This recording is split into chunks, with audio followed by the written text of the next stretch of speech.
بەڕێزان بەردەوامین گفتوگۆ دەکەین لەبارەی پەیوەندیەکان هێرێمی کوردستان و بەغدا پەیوەندیەکان بەکوێ دەگا ئەوە زەژنات و بەغدا موچەی نەنارد و بەغدا دەڵێ هەرێمی کوردستان هیچ پارەیەکی لای ئێمە نەماوە بۆ هەژ مانگی تریش هیچ پارەیەک نانێرین پێویستمان بە ڕێککەوتنی سیاسی نوێ ئەمڕۆژ ئەنجومەنی وەزیران کۆبوویەوە و دیسانەوە جەختی لەوە کردەوە کە بەغدا ینی مافی خەڵکی هەرێمی کوردستان دەخوا کورت و پخۆت کۆبوونەوەی ئەنجومەنی وەزیران وا دەڵێ بەڵام بڕیاریان نەداوە ئەمانیش بڵێ ئەی خۆمان لە بەدیلدا چی دەکەین گفتوگوێم پرس و باس و بابەتە دەکەین بەکوێ دەگەین لەگەڵ بەغدایە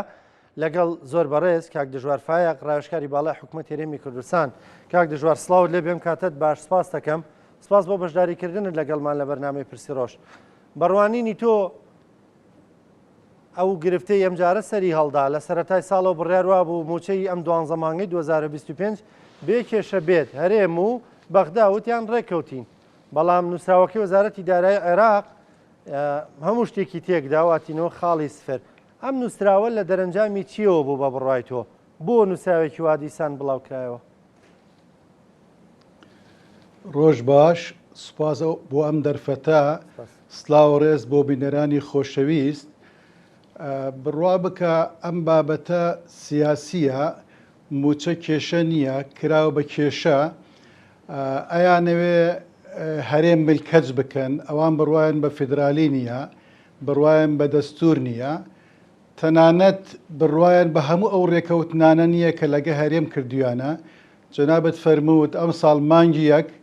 ڕێکەوتنێک کراوە وەزیری دارایی عێراق ئیمزای کردووە لایەنی پەیوەندداری کوردستانی ئیمزا کردووە دراوە بە هەموو لایەنە پەیوەنددارەکان سەرۆکایەتەکان لە هەولێر و لە بەغدا ئەڵێ موچەی کوردستان بۆ ساڵی 2005 کێشە نییە سەرفەکرێ بەڵام ئەوەی بینیمان مفاجەیەکی پێش جەژن بوو کارێکی نامرۆڤانەیە نائینسانیانەیە ئەگەر حکوومەتی عێراق پێی وایە کوردستان بە پێی دەسوود بەشێکە لە عێراق واجبی حکوومەتی عێراقە لەگەڵ سەرفکردنی موچە بۆ عێراقیەکان بۆ خەڵکی کوردستانیش سەرفی بکاتن چونکە موچە مەسروفاتی مقەننەیە ئەگە سەیری یاسای بودجە بکەی لە فەسڵی یەکەم و فەسڵی هەشتم فەسڵی یەکەم باسی موچەی فەرمانبەرانەکە بە مەدەنی و سەربازیەوە فەسڵی هەشتەمیش باسی موچەی خاننشینانەکە ئەمە مقەننەیە واتە هیچ پەرلەمانیش بڕیای لەسەرداوە نە مەحکەمەی ئیتیحادی نە وەزارەت دارایی نە سۆرەگ وەزیران بۆیان نییە ئاڵوگۆڕ بکەن ئللا یاسایەک هەبێ لێکۆڵینەوەیەک هەبێ ئەویش بە کۆنا بە تاک فەرمانبەرێک سەرپێچی کرد بێ کۆمەڵ ڕێکار هەیە دوایەکەی فەسڵکردنیان ڕاگررتنی موچەکەیەتی ئەمەی کە وەزیری دارایی کردوتی نووسراوەکەی دژی ئەو ڕێکەوتنەیە کە خۆی ئیمزای لەسەر کردووە بەڵکو هەردژی بڕیارەکەی محکەمەی ئیتیحادی ئەڵێ یەکەم موچە سەرف بکرێ بەبێ کێشە بۆ موچەخۆرانی کوردستان دووەم ئەڵێ داهاتی کوردستان بێ بۆ بەغدا باشە ئەمە چەندین ساڵە گفتوگۆ ئەکرێ لەسەر موچە لە دواییە هەر ئەو لیستەی کە لە حکوومەتی کوردستانەوە چۆتە بەغدا تاوتێوەکرێ بە زەڕەبین سەیر ئەکرێ هەر بەو لیستە موچە ئەدرێ واتە ئەو هەنگاوانەی ئەوان ئەیکەن بۆ دواخستنی موچە تەنها کێشەیەکی سیاسیە ئیبتیزازێکی سیاسیە بەڵام لێرە پرسیارێک سەرهەڵدا با خەڵکی عێراق خەڵکی کوردستان هەموو بزانن ئایا ئەم بە زەڕەبین سەیرکردنی لیستی موچەی کوردستان و موچەی فەرمانبەرانی کوردستان بە هەمان زەڕەبین لەگەڵ موچەی ڕەفحا کە زیاتر لە 31,000 کەس موچە وەرەگرێ بە هەمان شێوە سەیریەکەن کە خۆیان کاتی خۆی 3500 کەس بوون چوونە ئاوارەی سعودیە بوون لە 91 ئایا کوردستان چەند هەزار کەسمان هەیە لە هەشتاکانەوە ئاوارە و دەربەدەر بوون لە چیا بوون ئاوارەی هەندەران بوون ئایاوانە موچیان بۆ بڕاوەتەوە یا موچەی حەشدی شعبی بە میلیشیاوە بە یان بەوانی کە لە ژێر کۆنتڕۆلی حکوومەتن ئەوان بەو شێوەیە موچەیان بۆ سەرفەکرێ ئایا وەزیری دارایی نا سەرۆک وەزیرانی عێراقیش ئەتوانێت هەفتەیەک موچەی ئەو دوو توێژە ڕابگرێ یا سەرفی نەکا بۆیان پارەتان نەماوە ئەوەی ئێمە گوێمان لێ بوو هەر لەو ڕێکەوتنی هەولێر و بەغدا ئێمە زیاتر لە دوو ئەوەندەی کە تا ئێستا سەرف کراویان تا مانگی چوار ئێمە پارەمان ماوە لەسەر چه ئەساسێک وەزیری دارایی باڕوونی بکاتەوە کە ئەڵێ ئێمە پارەمان نەماوە دوایی وەکو وتم موچە مقەننەیە حکوومەتی عێراقی پارەشی نەبێ ئەبێ قەرز بک بۆی موچەی فەرمانبەران بدات چکە موچە نابێ بە سیاسی بکرێ ئەوە قوتی خەڵکە ئەوە مەسوولەتی ئەخلاقی حکوومەتی عێراقیە ئەوە کە ئەمە ناکە تەنها بابەتی سیاسیە. باشە کاک دژوار هەندێک بیانووی هێناوەتەوە لە نووساوەکەی وەزیری داراییدا هەندێک بیانووی تێدا دەڵێ رێم پابەند نەبووە بە مەسلەی تەوتین بە مەسلەی با بڵین داهات ئەو بڕیداهاتی دەینێرێتەوە بەغدا پێی وایە مەداهاتمان زیاترە لەو بڕێکە مانگانە دەینێرینەوە بۆ بەغدا ئەمانە پێ دوایە تەنها وەکو دەڵێ نووسراوی سەرکاغەزن بەڵام لە پشتیەوە بڕیارەکە سیاسیە ئەگەر سیاسیان ئێمە حەلی بکەین ئەمانە هەر وەکو نووسراو دەمێننەوە فەرموود بیانووە بڵێ بیانووە بۆ بڕێنی قوتی خەڵک گەمارۆیکی ئابووری لەسەر خەڵکی کوردستان هەیە لە دوای ساڵی 1950ەوە لە 61ەوە کە شۆڕشی ئەیلول دەستی پێکرد لەو وەختە گەمارۆی ئابووری لەسەر خەڵکی کوردستان هەیە من باسی مێژوو ناکەم من باسی پێش 2023کەم هاوڵاتیەکی سلێمانی هەولێر کە بیان ویستا بچن بۆ خانەقین و بۆ کەرکووک لە گەڕانەوە تەنکی بەنزینی سیارەکەیان بەتاڵە کرد یعنی گەمارو گەیشتوە سەر ئەوەی ڕێگەیان نادا تەکسێک لە خەدیشەکە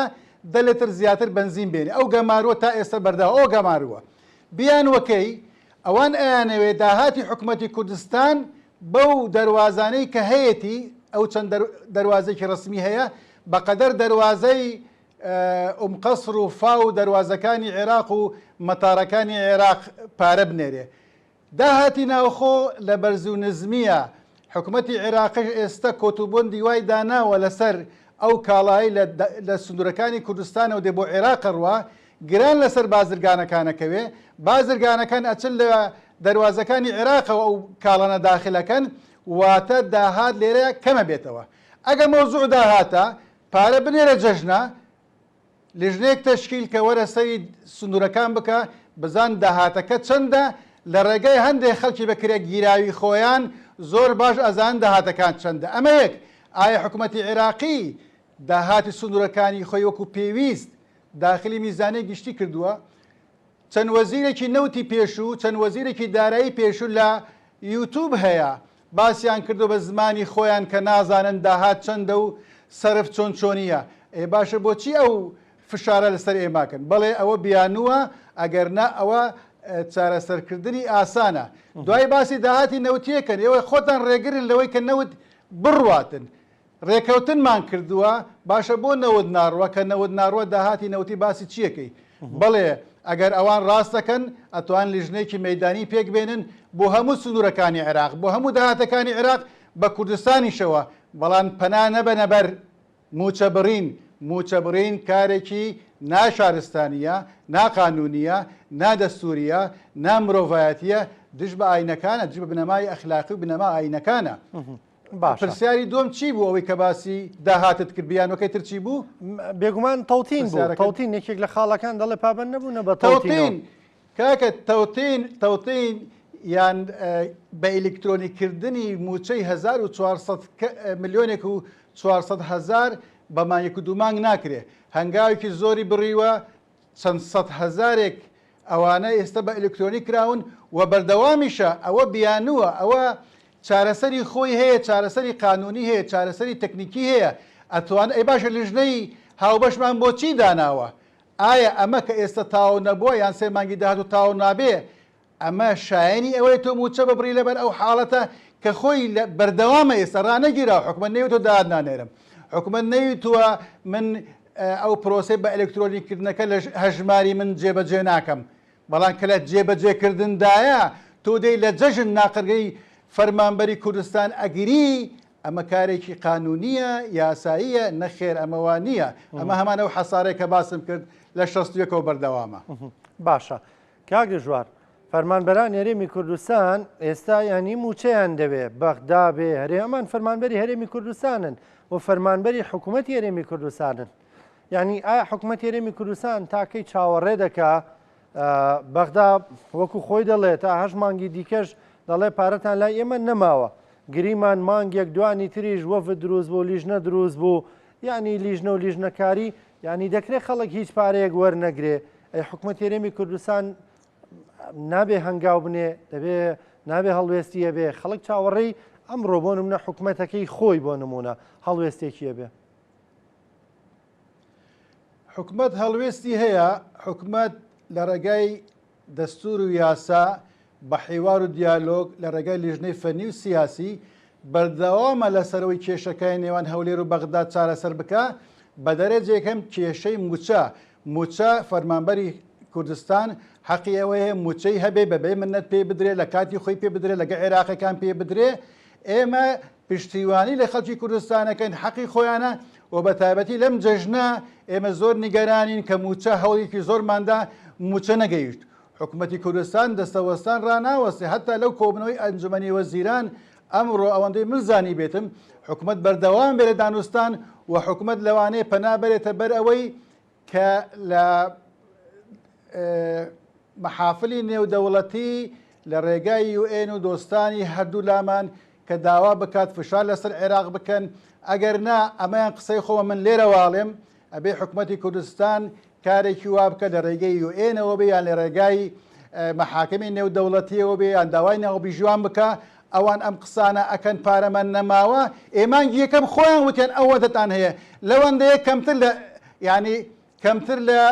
سێ چارێکی سەرفکرا و دوو چارێکی زیاتری ماوە تۆ بە چ زمانێک مانگی یەکەڵی ئەوەنت هەیە مانگی پێنجەڵینەوەڵا نەدماوە ئەمە قسەیە و ئەشی بینین کە دانوستان دەست پێکە لە کۆتاییدا چۆن ئەوەی ئێمە ئەڵین ئەی سەلمێنن ئەمەش فشارێکی ترە لە کاتی هەڵبژاردنەکانن ئێوە خۆتان ئاگادارن دەزانن هەر کاتێک هەڵبژاردنە بێ ئەوەی لە بەغداد و نوتیجە بەرامبەر هەرێم بەناحەق بەنادەستوری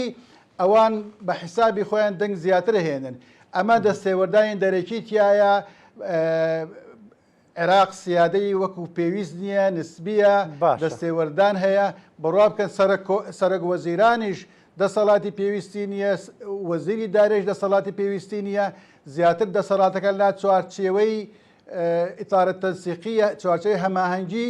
ئەوان بۆ مەبەستی سیاسی بۆ مەبەستی هەڵبژاردن ئەم کێشەی دروستەکەن ئەگە ئیجازەم دە ئیزافەیەکم هەیە پرسی موچە پرسی میزانیە ئەم پرسی نەوت پرسی مەشاکلەکانی ئێمە و بەغدا پێشمەرگە گەنمی جوتیاران ئەمە پرسێک نییە تایبەت بە حزبێک بێ تایبەت بە شخصێک بێ تایبەت بێ بە بارزانی تایبەت بێ بە پارتی وێکێتی یا گۆڕان ئەمە پرسێکی نیشتیمانیە ڕەهەندی استراتیژی نیشتیمانی هەیە ئەمە ئەرکی ڕۆژنامە نووسانە هی ڕاگەیاندکارانە هی NGOیە تەنانەت هی ئۆپۆزیسیۆنی شەبێن دیفاع لە بەرژەوەندی خەڵک بکەن لە قوتی خەڵک بکەن پەرلەمانتاران ئێمە پەرلەمانتاری کوردیمان ناردۆتە بەغدا بۆی فۆکس لەسەر حکوومەتی بەغدا بکە و فۆکس لەسەر مافە دەستورەکانی ئێمە بکە کە زیاتر لە 50 مافی دەستوریمان هەیە پێشل کراوە نەکو بچن لەوێ دانیشن ڕووی کامێرەکانیان بکەنە حکوومەتی کوردستان بڵێ باشە کاک دژوار نێنەرانی باس لەوە کردوتێت پەرلەمانتاران ئەرکی هەموو لایەکە و من زمنیە پەرلەمانتاران ئەمانە نێنەری ئێمن لە بەغدا و بێت دیفاع لە خەڵکی کوردستان بکەن دوێنێ فراکسیۆنی یەکگرتو چوونە لەگەڵ سوودانی دانیشتون و دواتر کۆنگرێکی ڕۆژنامەوانیان کرد دەڵێن سوودانی وا دەڵێ و وا دەڵێ و ئەمە بیانوەکانێتی بۆیە دەڵێ موچەم نەناردووە فراکسیۆنی پارتی دیموکراتی کوردستان بەیاننامەیەکی دەرکرد دەڵێ نابێ ئەوان ببنە وتەبێژی سوودانی و ئەبێ داوایان بکردە کە موچەکە بنێردێ ینی جۆرێک لەوەی کە وتیان کارەکەی فراکسیۆنی یەکگرتو غەڵەتە چوونە لەگە سوودانی ڕاستە و خۆ سەربەخۆ دانیشتون ڕایەوە چیە لەمڕۆ؟ بەڕای من هەموو فراکسیۆنیەکان یەک بگرن یەک ریز بن لە بەغدا لەسەر مافە دەستوریەکانمان بە تایبەتیەوە بۆتە هەواڵی ڕۆژانە و هەفتانە مەوزوعی موچە هەوڵدن لە مەغدا موچەی خەڵکی کوردستان دابین بکەن هەر فراکسیۆنێکی کوردی ئەچێتە لای بەرپرسێکی عێراقی بە تایبەتی سەرۆک وەزیران وەزیری دارایی بۆەوە بێ مافەکان بەدەست بێن دەستخۆشی لێکرد ئەگە بە تاک بێ ئەگە بە کۆمەڵ بێ باشتر وای بە کۆمەڵ بێ هەڵەی ئەو برادرانە لەکوێیە باشە ئەوان چوون سوودانی وایود ئەبوایە ئەم قسانەیان لە ڕاگەاندن نەقل نەکرد ئەمە دیعای انتخابیە ئەمە سیاسیە ئەبوای بەهاتنایە بۆ تەرەفی دووەم کە حکوومەتی کوردستانە با داوان لە جەنابی کاک مەسرور بارزانی و جەنابی کاک قوبات بکردە لە ژنەی دانوستان کار بکردە بوتانە ئەمە ڕێی بیان وتە ئەمە ڕێی بەغدای ڕێی ئێوە چییە دوای لە ئەنجامی هەردوو ڕێی ڕاستیەکان دەرەکەوت کەشفیان بکردە کاکە وەزیری دارایی خۆی ئیمزای کردووەڵێ پارەتان ئەوەندەیە باشە لەو پارێ چەندمان وەرگرتووە دوو بەش زیاترمان ماوە چۆن بە نوکە قەڵەمێک تۆ ئەنووسی وەڵا پارە نەماوە دوای من بیداەتی جوتم ئەمە مەسروفاتی مقننەیە واجبی حکوومەتی عێراقە ئەگە یەک داهات لە کوردستان نەمێنێ حدودەکان قەپات بکرێت نەوتیش نەفرۆشرێ ئەگە لە عێراقیش داهات نەبێ ئەبێ موچە بدات چووکە لە قانونی موازنە هەیە چۆن تۆ حکوومەتی قانونی موازنە خۆت ئامادەت کردووە پەرلەمان موافقەتی لەسەر کردووە تۆ جێبەجێ ناکەی هەڵێ ئەو برادران لەوەیە ئەو ڕێیان نەقڵ نەکردایە ڕێی لایەنی بەرامبەریان وەرگرتایە ئەو کاتە ڕاستەکانیان دەرەکەوت ڕاستەکەیان نیشان بدە من ڕێیم وایە ئەبێ کورد یەک ریز بێ پەرلەمانتارانمان یەک ریز بن کاکە لەسەر شتی لابەلا ناڕێ بابە لەسەر ئەو بابەتە استراتیژیانە بیسەلمێنن کە تۆ نوێنەری ئەو توێژەی کە دەنگی داوە پێت و نوێنەری هەمومانی دیفاع لە ئێمە بکە باشە کاک دژوار لە دووسێ ڕۆژی ڕابردوودا وەزیری دارایی هەرێمی کوردستان وتی خۆیمە هەر چاوەڕێی بەغدا ناکەین بەڵکو هەر ڕێک نەکەوتین لەگەڵیاندا ینی ئۆتی هەوڵ دەدەین بە داهاتی ناوخۆ و بەو نەوتەی دەیفرۆشین 300,000 بەرمیلێک دەفرۆشین ئەو وای وەدەمە وتەی وەزیری داراییە وتی هەوڵ دەدەین خەڵکی خۆمان بژێنین ئایا هەرێم دەتوانێت خەڵکی خۆی بژێنێ و دوای جەژن ئەگەر هەفتەیەک دوو هەفتەی پێچوو و بەغدار پارەی نەنارد یخۆ خەڵکە هەر نابێ ینی چی بکە هەرێم دەتوانێت ئەمە بکە وڵی سوپاس بەوە پرسیارە بەڵام زیاتر ئەوە من لە جێ ئەو وەڵام نادەم ڕوونکردنەوەم هەیە بۆ وەڵام ئەتوانم پرسیار لە جەنابی وەزیری دارایی خۆی بکەن بەڵام ئێمە پێش ئەوەی قەراری محکەمەی پاریس دەربچێ خۆمان نەوتمان دەفرۆشت داهاتەکەمان دیار بوو مۆچەی خەڵکی خۆمانمانەدا ئەو ئاوادانکردنەوەی لە کوردستانی شێ بەو پارەی کە دەستمان دەکەوت حکوومەتی هەرێم یەکەم وەکو وتم دانوستان لەگە بەغدا بکەم کێشێ یەکجاری بە شێوەی یاسایی و دەستوری بنبڕ بکرێ چارەسەر بکرێ دووەم لە ڕێگای محکەمەی اتحادیە محکەمەی اتحادە من بڕیارم داوە ڕوونکردنەوەم نییە بۆ بڕیارەکە بڕۆن جێبەجێکەن یەکەم ئەو لەوێت سەرفکردنی موچێ سێم لەگەڵ لایانی دەرەوە وتم یوئێنە محکەمەی نێودەوڵەتی هەر لایەنێکی تربێ ئەمریکای هاوپەیمانانە تەنانەت ئێران ئەوانەی دۆستی هەردوو لامانن داوایان لێ بکەم کێشێت چارەسەر بکرێ ئەگەر نا کاکە لێمان گەڕبا نەوتی خۆمان بفرۆشین هیچتان نادەینێ هیچمان مەدەنێ باشە من شتێکت پێڵم بەداخەوەم ڕاستێشت پێڵێم متابعی ئیشەکارەکانی خۆمان لە بەغدا چکە من نوێنەری حکوومەتم لە لێژنەی مادەی 140 لە بەغدا هاتووی بەغداکەین و کارەکەین و متابعاکەین بڕواکەی یەک لەوانەی لە دانوستانکارەکان بەشدار بوونە پلەیەکی گەورەشی هەیە لە پاراوێزی کۆبنەوەکان و توێتی کاکە وەزع ئێمە خراپە عێراق وەزع ئێوە زۆر باشە ئێمە ناگەینەوە بۆی ئەمانەوە ڕاتان بگری سیکە ئەمانەوە ڕاتان بگرین ئێکە تو سەیری هەموو ئیتیفاقێکەکەی حکوومەتەکانی عێراق لە مەسیف سڵاحەدین و هەولێر بە هاوکاری جەنابی بارزانانی کورد پێک دێ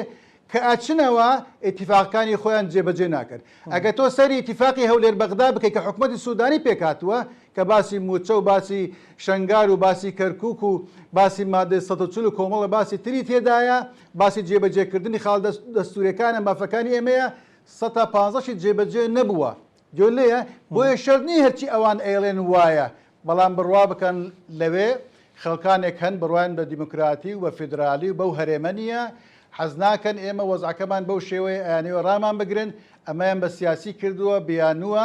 ڕێکەوتەکان بینی هەردوو لا جێبەجێ ناکەن کاکە مانگی یەک بە ئیمزای خۆت وەزیری دارایی بۆ جێبەجێ ناکەی بۆ لەوێ ئەڵی پارەمانەیە بۆ ئێستا ئەڵی پارەمانە ئەمەش قابڵی قبول نییە ئاکامەکەش دوای جەژن دەرەکەوێت لە مفاوەزەتەکان بزان کێ لەسەر حەقا کاک دژوار ینی دوا پرسیارم ئێوەکو ڕایشکارانی باڵای ئەم حکوومەتە ینی خەڵک چاوەڕێوێتی بزانە حکوومەتەکە چی دەکا وەکو پێشتر وتم